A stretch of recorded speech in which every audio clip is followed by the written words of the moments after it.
আমার ক্যামেরা ভেঙে দিছিল মাছ।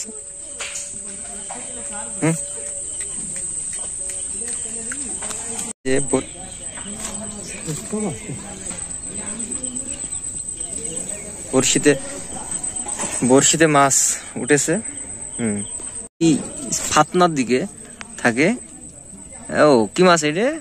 ও শাবাশ, তেলাপিয়া।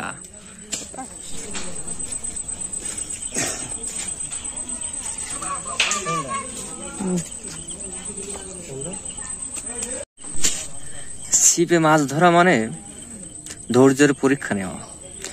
আর ছিপ দিয়ে মাছ ধরার ভিতরে একটা মজা আছে। সকল চিন্তা ভাবনা এই ফাতনার দিকে থাকে। ও কি মাছ এটা? ও শাবাশ, তেলাপিয়া। হ্যাঁ, ফাতনার দিকে থাকে।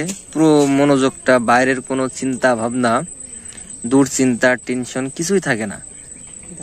একমাত্র এই ফাতনার দিকে নজর থাকে এবং ছিপে কখন মাছ উঠবে সেই অপেক্ষায়। এই ভাই ছিপে মাছ ধরছে কেঁচো দিয়ে। দেখা যাক, ঠুকাচ্ছে মনে হচ্ছে।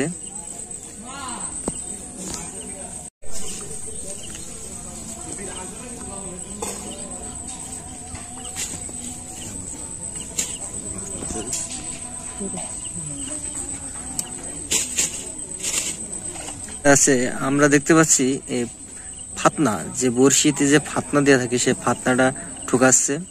আমার মনে হয় উঠবে। হ্যাঁ, দেখা যাক। এই যে বড়শিতে মাছ উঠেছে।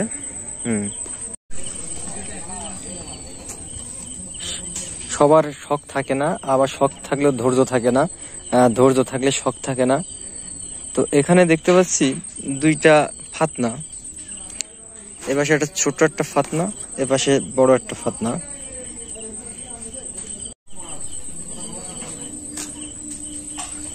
আবার কেটে গেল মাছটা।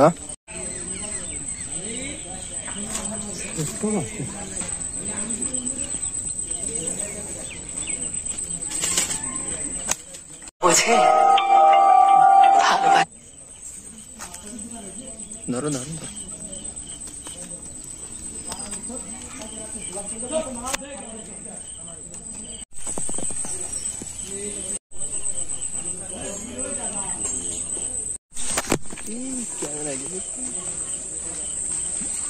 আমার ক্যামেরা ভেঙে দিছিল মাছ।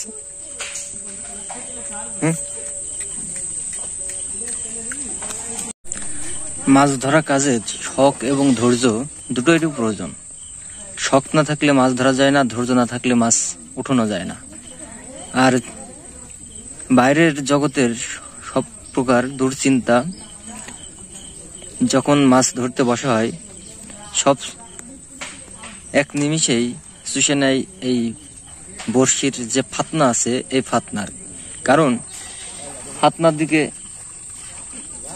অপলক দৃষ্টিতে তাকে থাকতে হয়, কখন মাছ বাঁধবে, কখন ঠোকা দেবে। আর এই ধৈর্য না থাকলে আসলে মাছ ধরা কখনোই সম্ভব না। দেখতে পাচ্ছি দর্শক, একটা ফাতনা ঠোকাচ্ছে প্রচুর পরিমাণ। দেখা যাক মাছ ওঠে কিনা, হয়তো উঠবে। আবার কিন্তু ঠোকানো বন্ধ হয়ে গেছে। উঠতেও পারে, আবার না উঠতে পারে। আমরা দেখবো শেষ পর্যন্ত কি হয়।